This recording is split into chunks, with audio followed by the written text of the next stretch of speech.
Bonsoir et bienvenue sur ma chaîne dédiée aux contes d'horreur et au surnaturel, où les légendes prennent vie. Je me présente, je suis Nyara Sundiata, votre griotte de minuit, et je vous accompagnerai tout au long de votre voyage à travers le mystique.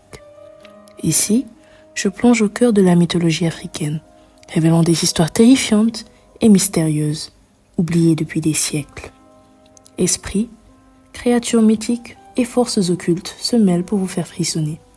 Que vous soyez passionné de folklore ou amateur de sensations fortes, laissez-vous transporter dans un univers où l'inconnu règne. Préparez-vous à découvrir l'horreur sous un nouveau jour. Et maintenant, si vous êtes prêts, let's begin.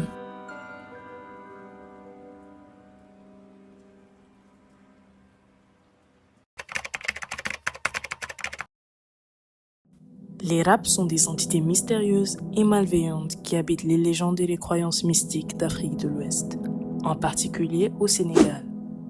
Ils existent à la lisière entre le monde des vivants et celui des esprits, rôdant dans des lieux sacrés, des objets anciens ou des familles sur lesquelles ils jettent leurs dévolus.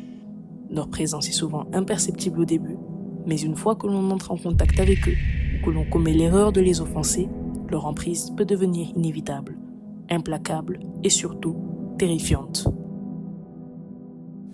Les Rab ne sont pas des esprits ordinaires.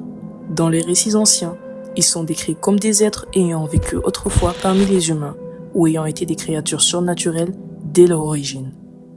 Certains Rab sont considérés comme des esprits d'anciens sorciers ou de puissants marabouts dont l'âme n'a jamais trouvé le repos. D'autres seraient des esprits élémentaires liés à des forces surnaturelles, comme des arbres centenaires, des rivières profondes ou des vents violents. Leur lien avec ces éléments les rend aussi insaisissables qu'indomptables. Une particularité effrayante des Rab est leur extrême sensibilité à l'irrespect ou la négligence. Ils veillent silencieusement sur des lieux, des objets ou des rituels précis, et ceux qui ignorent leur présence ou transgressent les lois invisibles qui les protègent risquent de déclencher leur colère. Contrairement à d'autres entités spirituelles, il est souvent difficile, voire impossible de prévoir ce qui peut attirer leur malveillance.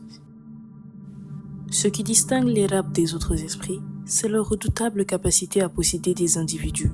La possession par un Rab est un processus insidieux, souvent décrit comme une lente descente dans la folie. Tout commence généralement par des symptômes bénins, comme des cauchemars récurrents, des maux de tête inexplicables, des bruits mystérieux entendus dans la maison ou des objets qui disparaissent et réapparaissent ailleurs.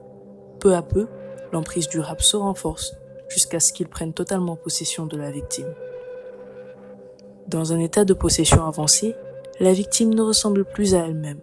Ses yeux deviennent vides, comme s'ils étaient le miroir d'une âme piégée dans une obscurité insondable. Parfois, elle parle dans des langues anciennes ou inconnues, utilisant des voix gutturales qui ne sont pas les siennes. D'autres fois, elle agit avec violence une nuit, frappant ses proches sans motif apparent ou se lacérant la peau avec des objets contondants. La personne devient l'instrument de la volonté malveillante du Rab, une coquille vide habitée par une force maléfique. Les rituels d'exorcisme, souvent dirigés par des marabouts ou des guérisseurs spécialisés, peuvent durer des jours, voire des semaines, et nécessitent des sacrifices complexes pour chasser l'esprit. Un autre aspect terrifiant des Rab est leur capacité à déclencher la folie. Les personnes touchées par un Rab peuvent progressivement perdre leur emprise sur la réalité, sombrant dans un état de paranoïa extrême. Elles voient des choses que personne d'autre ne peut voir, entendent des murmures dans l'obscurité et sentent une présence constante, oppressante, qui les suit partout où elles vont. Ce sentiment d'être constamment surveillé par une présence invisible est suffisant pour pousser les individus dans des états de panique. L'histoire de Suleiman, un homme d'affaires prospéré à Dakar, est devenue un exemple emblématique de la manière dont un Rab peut détruire une vie entière.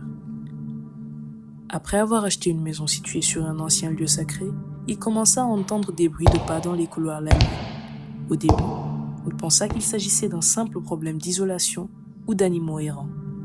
Mais les bruits se transformèrent rapidement en murmures, des chuchotements incompréhensibles qui résonnaient à travers les murs.